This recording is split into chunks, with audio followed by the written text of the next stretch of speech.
An excellent and only recently published summary should be mentioned, as it presents a detailed overview on previous research on the concept of critical/sensitive phases in second language acquisition.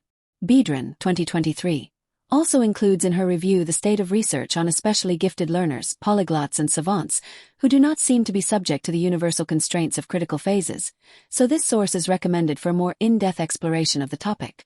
Although Dorniai and Mensalopoulos, 2023, included younger speakers, who reached native likeness in their chosen L2 at the age of 16, the research concentrates mainly on adult learners. The interviewees either learned the L2 primarily in the classroom or were not exposed to it in a naturalistic environment until after age 18. Though, the authors aim to include a sample as diverse in experience as possible by selecting participants, ages 16 to 67, with a total of 16 different L1s who mastered 9 target languages at a native-like level, the final subject group of 30 speakers in total, which consisted mainly of European, female participants who were either English L1s or native-like in English, a necessity since the study was conducted in English, is addressed by the authors themselves as limiting.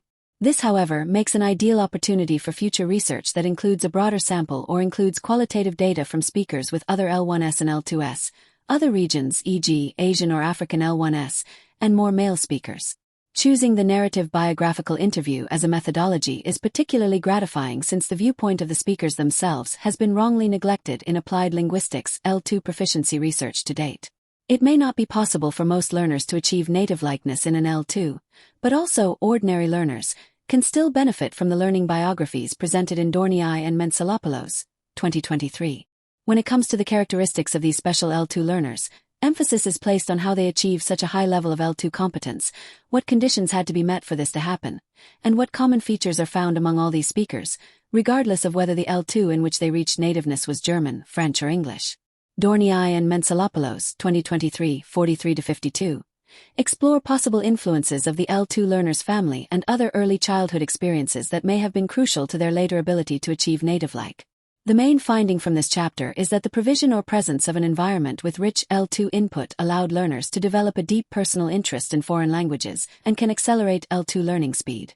However, and the authors make this very clear, this was not automatically the case. It was always the personal interest and also the will to master a language that was considered crucial. 2. Emotional bonds to language as a reason for outstanding L2 acquisition. Another topic that has been little addressed in the research literature so far is the formation of a deep bond to the chosen L2 and to the L2 community that goes far beyond the mere motivation to master a foreign language very well. Siebenhütter 2020 in press.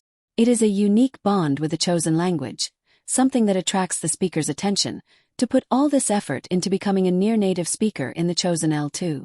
This may be rewarding contact with the L2 community, or attraction toward the L2 culture and cultural products, such as extensive reading in the L2 or a particular fondness for music in the L2.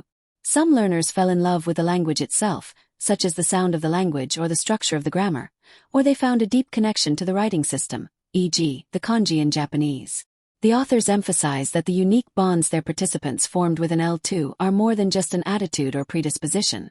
Learners' L2 motivations intertwine with participants' positive emotional experiences, forming a unique bond and strengthening their relationship with the L2. These findings are perfectly consistent with previous qualitative research findings that showed how emotional attachments are formed to both the L2 language itself and to the L2 speaker community in late bilinguals, and that meaningful experiences a speaker had in the L2 were more important than age of acquisition. Siebenhütter 2020. Discussing outstanding L2 proficiency, cognitive aptitude, linguistic aptitude and other learning-specific factors such as personality and motivational factors etc., which may be specific and different from other language learners need to be explored. A whole range of motivational conditions are noted that can have a beneficial effect. Nevertheless, there is good news for the ordinary L2 learner. Although exceptionally high cognitive aptitude or certain personality factors certainly help in advanced language learning, no factor seem to be indispensable. Rather, learners' effective and motivational relationships with their languages seem to have a much stronger connection with their success.